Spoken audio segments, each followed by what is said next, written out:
Bulletin में सबसे पहले आपको बताएं, महंगाई के सताए अवाम के लिए एक और बुरी खबर है और वो खबर ये है कि दवाओं का हुसूल मुश्किल हो गया है। मुल्क भर में दवाओं की कीमतों में इजाफा। ड्रग रेगुलेटरी अथॉरिटी ने 9 से 15% इजाफे का नोटिफिकेशन जारी कर दिया। नोटिफिकेशन के मुताबिक नई कीमतें दवा की पैकिंग पर तहरीर करना होंगी।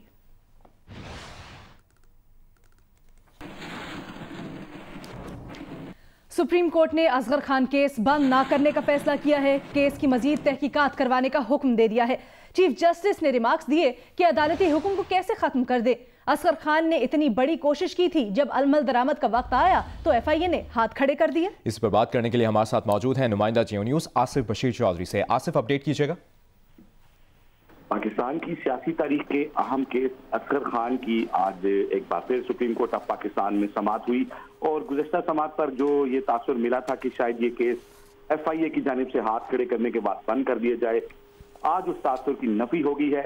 सुप्रीम कोर्ट ऑफ पाकिस्तान ने असगर खान की जो फैमिली है उनकी जानिब से केस चलाने की दरख्वास्त के बाद ये हुक्म दिया है कि इस केस को बंद नहीं किया जाएगा और FIA की वो दरख्वास्त जिसमें इस केस को दाखिल दफ्तर करने के लिए कहा गया था उसको मुस्तरद कर दिया है और ये हुक्म दिया है कि अगर FIA इस केस की तफ्तीश नहीं करना चाहता तो हम किसी दूसरे इदारे से इस केस की तफ्तीश करवा लेंगे।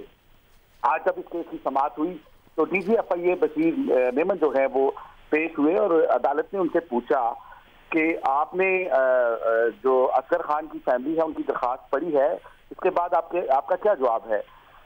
असगर खान ने उस पर DG FIA ने अपने उसी मौक़िफ़ को दोहराया कि 10 दिन सियासतदानों पर इल्जामात थे, उनमें से 6 फौत हो चुके हैं और इस कदर शवाहिद दस्तयाब नहीं है कि केस चलाया जा सके। इस पर चीफ जस्टिस ने कहा कि जब 2 आला फौजी अफसरान का ये इकरारनामा इस अदालत के अंदर मौजूद है कि उन्होंने सियासतदानों में पैसे तकसीम किए तो उसके बाद पीछे क्या रह जाता है। उन्होंने कहा कि हम असगर खान की कोशिशों को रायगान नहीं जाने देंगे। इस मौके पर जो वकील थे सलमान अकरम राजा असगर खान फैमिली की तरफ से, उन्होंने कहा कि जो फौजी अफसरान की तहकीकात का मामला था उस हवाले से भी हमें कुछ मालूम नहीं है। आर्मी ने इस पर क्या कार्रवाई की है इस हवाले से हमें कुछ पता नहीं है। इसके बाद अदालत ने DG FIA को कहा कि वो असगर खान की फैमिली की जो दरख्वास्त है इसका जवाब तैयार करके लाएं और उन्होंने रिमार्क दिए कि ये मुमकिन नहीं है कि इस मुकदमे की तफ्तीश 2 अलहदा जगह पर हों।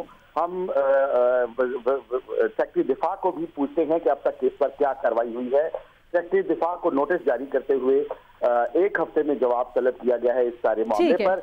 1 हफ्ते में जवाब तलब किया गया है। बहुत शुक्रिया आसिफ बशीर चौधरी। एक और केस की समाअत से मुतालिक अपडेट करें आपको। इस्लामाबाद के एग्रो फार्म्स में तामीरात से मुतालिक केस की सुप्रीम कोर्ट में समाअत हुई।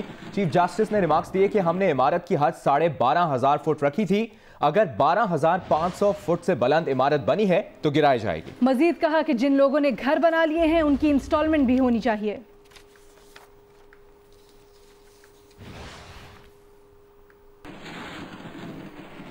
आपको बताएं कि नए गाज डैम की तामीर के केस की सुप्रीम कोर्ट में समाअत हुई। अदालत ने वजीर तवानाई, वजीर खजाना और सेक्रेटरी काबीना को मंगल को तलब कर लिया। समाअत के दौरान चीफ जस्टिस ने रिमार्क्स दिए, ख्वाहिश थी कि मेरे होते हुए मामला हल हो जाता, मगर बाज ख्वाहिशें ही रह जाती हैं। ये भी रिमार्क्स दिए कि अभी 1 हफ्ता बाकी है। आइंदा पीर तक CDWP के इजलास के मिनट्स अदालत में पेश किए जाएं।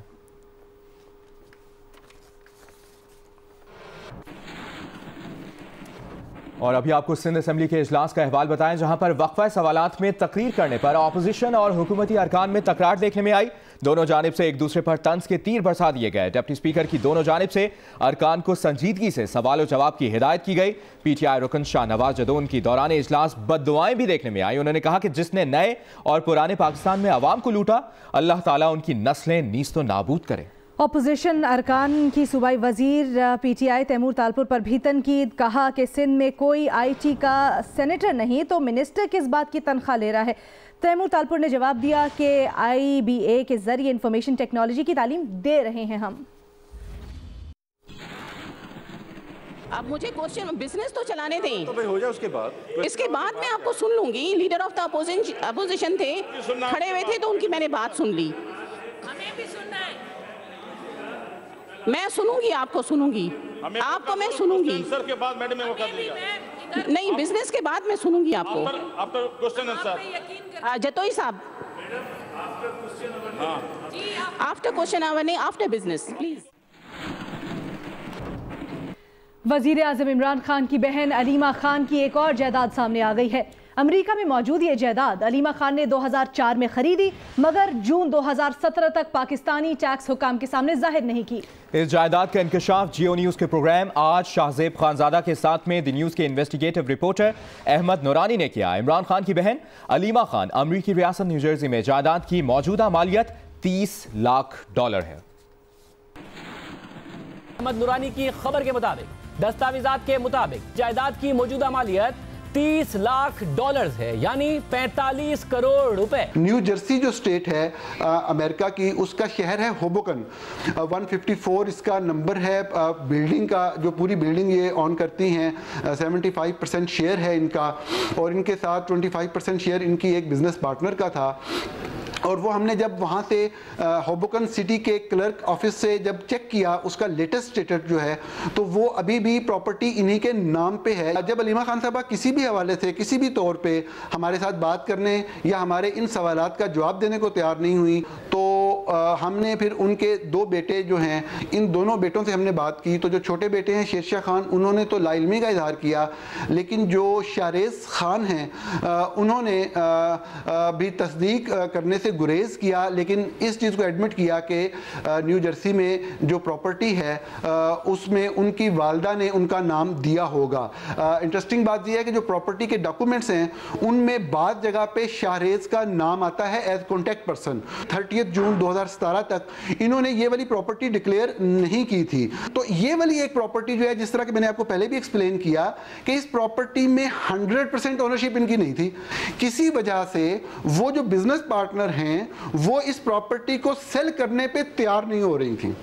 तो जब ये वाली प्रॉपर्टी भी सेल नहीं हुई तो फिर उसके बाद जो है वो 2018 का जो टैक्स ईयर है उसके अंदर इन्होंने ये वाली property for the first time जो है वो मंजर आम के ऊपर वो लेके आई, क्योंकि ये प्रॉपर्टी वो सेल करने में, इसको बेचने में कामयाब नहीं हो सकी अपनी कोशिश के बावजूद। बाकी इन्होंने सब कुछ बेच लिया था पनामा पेपर्स आने के बाद। और अब शामिल करेंगे पाकिस्तान पीपल्स पार्टी के रहनुमा नासिर हुसैन शाह का बयान, जिन्होंने कहा है कि पाकिस्तान पीपल्स पार्टी के लिए एहतसाब का अलग मयार है और दूसरों के लिए अलग मयार। उन्होंने मीडिया से गुफ्तगू के दौरान कहा कि चीफ जस्टिस ने वाज़ेह अहकाम भी दिए हैं, मगर तौहीन अदालत हो रही है। कि जब अलीमा खान साहिबा के आते हैं अकाउंट तो उस पर दूसरा रवैया इख्तियार कर लिया जाता है। PTI के अब ये जो गैर मुल्की या दीगर जो निकल आए हैं अकाउंट्स निकल आए हैं, इस पर ज़रूर JIT होनी चाहिए, इस पर तहकीकात होनी चाहिए, ताकि जो लोग कह रहे हैं कि जो डबल स्टैंडर्ड हैं कि आसिफ अली जरदारी की बहन फरियाल तालपुर साहिबा के लिए अलहदा से रवैया रखा जाता है और इमरान खान की बहन अलीमा खान के लिए दूसरा रवैया रखा जाता है, तो ये बात, ये सोच जो है ये नहीं आनी चाहिए। ये तभी सोच का असर ज़ाहिल होगा जब एक्शन होगा अलीमा खान साहिबा पर भी और PTI के भी ये जो अकाउंट्स निकले उन पर भी।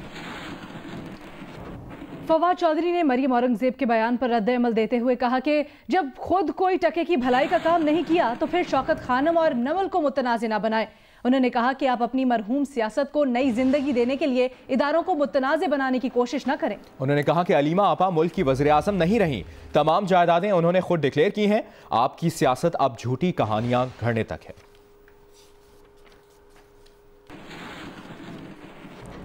पीपल्स पार्टी के रहनुमा सईद गनी ने कहा है कि ना कारोबार ना मेहनत मजदूरी, माजरा क्या है।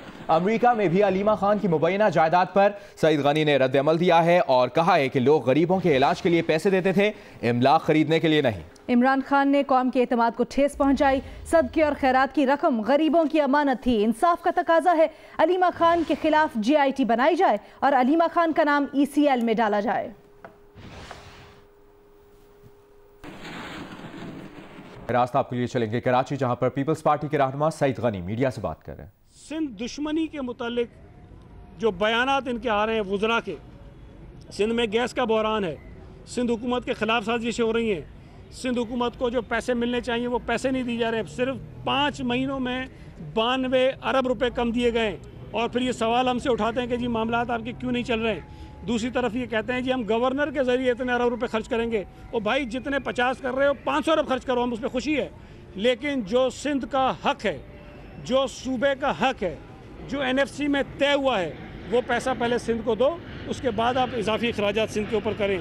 अगर मुझे डर ये लग रहा है कि जिस किस्म के बयानात इनके वुज़रा सिंध हुकूमत के ख़िलाफ़, सिंध के लोगों के ख़िलाफ़ दे रहे हैं, सिंध के लोगों में इश्तिहाल पैदा हो रहा है, और कहीं ऐसा ना हो कि मुझे चीफ मिनिस्टर साहब से या हुकूमत से, असम्बली से गुजारिश करनी पड़े कि इनके चंद बदकलाम वुज़रा के सिंध में दाखिले पर पाबंदी लगाई जाए। अगर वफाकी हुकूमत ECL पे नाम डाल सकती है तो सूबाई हुकूमत के पास ये हक और इख्तियार है कि कोई ऐसा शख्स जो अमन व अमान की सूरत हाल को ख़राब करने का सबब बन सकता हो, उसमें सूबे पर हम दाखिले पर पाबंदी लगाएं। आपने जो सवाल, अच्छा के मुताबिक कर सकते हैं, तो दूसरी तरफ सिंध में आप क्यों नहीं देना चाहते? उनके नाम बता दो बदकलामों के जिन पर आप पाबंदी लगाना जा रहे हैं या तजवीज़ है, उनके नाम तो बताएं। बदकलाम है, नाम बता दें जो आप समझते हैं कि सबसे ज्यादा इंतशार फैलाए जा रहे हैं और जिनकी वजह से, और सर जिनकी वजह से आप समझते हैं कि सिंध में अमन व अमान की सूरत खराब दें, जो आप जिनको आप बदकलाम कह रहे हैं और जिनकी आप सिंध में पाबंदी लगा रहे हैं। नहीं, लगा नहीं रहे, पाबंदी लगा नहीं रहे। मैंने ये कहा कि उनकी हरकतों से, उनके इक़दामात से, उनके फैसलों से सिंध दुश्मनी का पहलू नुमायाँ होता है। सिंध के लोगों में इस्तराब है, सिंध के लोगों में गुस्सा है। वो इस सूबे में आते हैं तो शायद कोई अमन व अमान की सूरत हाल ख़राब हो, इसलिए ऐसे लोगों को आमतौर पर होता है ना, मुहर्रम में कुछ लोगों पर पाबंदी लगा देते हैं, कुछ और इवेंट्स क्यों लगाते हैं? इसलिए लगाते हैं कि भाई फला आदमी अगर अरबाब चांडिया वहाँ जाएगा तो फसाद हो जाएगा, इसलिए पाबंदी लगा दो। तो मिसाल दे रहा हूँ, तो कानून इसी तरह देती है कि बिल्कुल देती है। अगर इस तरह किसी वज़ीर के कहने से हमारे सूबे में, हमारे शहरों में सूरत हाल ख़राब हो सकने का इम्कान हो, तो मैं ये समझता हूँ कि शायद मैं ये तजवीज़ दूँ। नाम मैं इसलिए नहीं लूँगा कि ये बहुत सारे हो सकते हैं, बिला वजह एक का नाम लूँगा तो वो दूसरा नाराज हो जाएगा। तो हैं बहुत सारे बदकलाम। कल को वफाकी हुकूमत इस्लामाबाद पे आने पर पाबंदी लगाए, वो तो हम पर वैसे ही लगा रही है। उन्होंने हम पर देखे ना, एक सूबे के चीफ मिनिस्टर पर जो सबसे ज़्यादा फ़ाल है, जो अपने सूबे का मुकदमा सबसे ज़्यादा बेहतर तौर पर लड़ता है, जिसका इजहार वज़ीर आज़म ने खुद किया है कि मुराद अली शाह साहब बड़ी तैयारी से आते हैं, हम आपसे बहस नहीं कर सकते, उस चीफ मिनिस्टर को आप पाबंद कर रहे हो, उस चीफ मिनिस्टर को आप उलझा रहे हो। मकसद क्या है कि सूबा सिंध की खिदमत ना कर सकें, मकसद ये है कि वो अदालतों के धक्के खाता रहे, मकसद ये है कि उस मुल्क से बाहर जाकर सूबे का केस वो ना लड़ सके। अगर आप किसी सूबे की हुकूमत को मफलूज कर रहे हैं, वो कर रहे हैं, उन्होंने किया नहीं है, वो कर चुके हैं, तो जाहिर है हमारे पास जो हक है हम उसको भी इस्तेमाल कर सकते हैं। तो लगता है ये भी मुमकिन है कि अपोजिशन के कुछ लोगों के जो केसेस एंटी करप्शन में चल रहे हैं, अब जो है ना उन केसेस में भी तेजी आएगी और एंटी करप्शन को जो है ना इस हवाले से किया जाएगा। इसकी मैं थोड़ी वजाहत करूँ। देखें, हमने कभी भी पीपल्स पार्टी की हुकूमत को आप देख लें, पिछले वफाक के 5 सालों, सूबे में 10 सालों सियासी इंतकामी कार्रवाइयाँ हमने कभी नहीं की। लेकिन अगर कोई करप्ट है, अगर किसी के ऊपर करप्शन के इल्ज़ामात हैं, तो ये उसूल है, बुनियादी तकाजा है, मैं समझता हूँ इंसाफ का, कि उसके खिलाफ कार्रवाई होनी चाहिए, तहकीकात होनी चाहिए।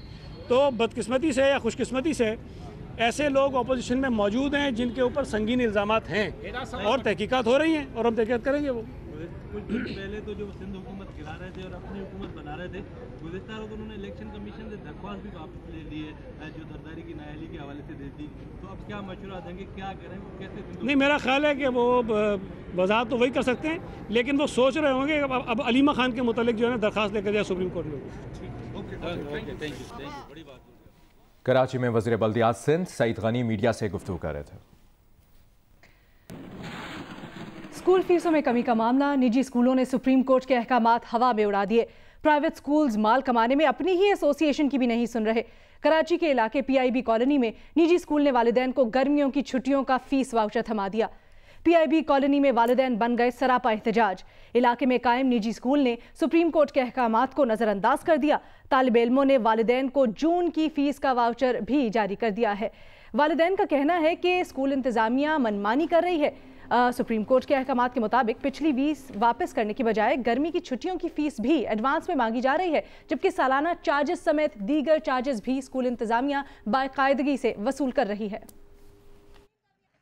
उन्होंने वापसी है ना, यानी कि जून जुलाई की फीसिस का मना किया गया था कोर्ट साकिब निसार साहब ने, लेकिन फिर भी इसके बावजूद इन्होंने जून जुलाई की फीस यहाँ ये वाले स्कूल नहीं बल्कि कराची के तमाम स्कूल, बल्कि इवन के यहाँ के PIB के तमाम स्कूलों ने जून जुलाई की फीस इंक्लूडेड की हुई है हर फीस चालान में। जून जुलाई की फीस का ही इशू नहीं है, यहाँ पे एनुअल चार्जेस भी चाहिए। यहाँ पे लेब फीस एक दफा ली जाती है, बार बार ये लोग हर मंथ लेब फीस ले रहे हैं। 500 रुपए, 200 रुपए, 300 रुपए करके कुछ ना कुछ चार्जेस बढ़ा के वो फीस में डाल के दे देते हैं। और अभी आपको बताएं, जुडिशियल मैजिस्ट्रेट मिट्टी की अदालत ने कम उम्री की शादी करवाने पर सजाएं सुना दी हैं। कम उम्र लड़की से शादी करने वाले शख्स को 2 साल की सजा सुनाई गई है। लड़की के वालिद, निकाह खां और रिश्ता कराने वाले शख्स को भी 2-2 साल सजा का हुक्म दिया गया। गुज़श्ता साल चेलहार थाना की हुदूद में पुलिस ने जबरी शादी की इत्तला पर छापा मारा था।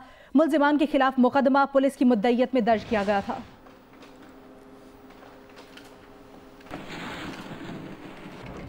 हाफिजाबाद में नामालूम मुल्जिमान ने फायरिंग करके सरकारी खातून वकील को कत्ल कर दिया। पुलिस ने मुल्जिमान की तलाश शुरू कर दी। हुक्काम के मुताबिक सरकारी वकील नाइला अमजद अली को मुल्जिमान ने उस वक्त निशाना बनाया जब वो घर से जिम जा रही थी।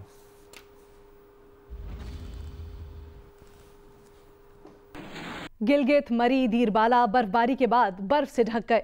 बर्फबारी के बाद मौसम शदीद सर्द हो गया। मजीद बताएंगे हमें हमारे नुमाइंदे। गिलगित से हमें रिपोर्ट करेंगे सादत अली मुजाहिद, दीरबाला से मुबारक जान और मरी से आबिद अब्बासी।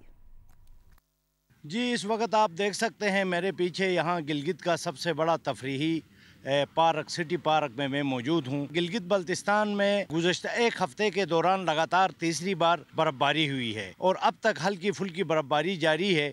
पूरा शहर जो है चारों तरफ सफ़ेद ही सफ़ेद नज़र आ रहा है। लोग बड़ी तादाद में तफरीही मराकज़ की तरफ आए हैं और यहाँ फ़ोटोग्राफ़ी वगैरह कर रहे हैं, सेल्फियाँ ले रहे हैं। दूसरी जानिब जो सड़कें हैं और यहाँ पे शारा कराकुरम है, यहाँ पर ट्रैफिक के खासी मुतासिर हुई है। इस वक्त मैं कशगारी बाला के मुकाम पे मौजूद हूँ और यहाँ पे बर्फबारी का सिलसिला रात से वक्फे से जारी है। इसके अलावा बालाई इलाकों लवारी, सियाहती मुकाम, कुमराट, तल, उशेरे दरा, अटन दरा, बरावल के अलावा कारो दरा में भी बर्फबारी का सिलसिला वक्फे से जारी है।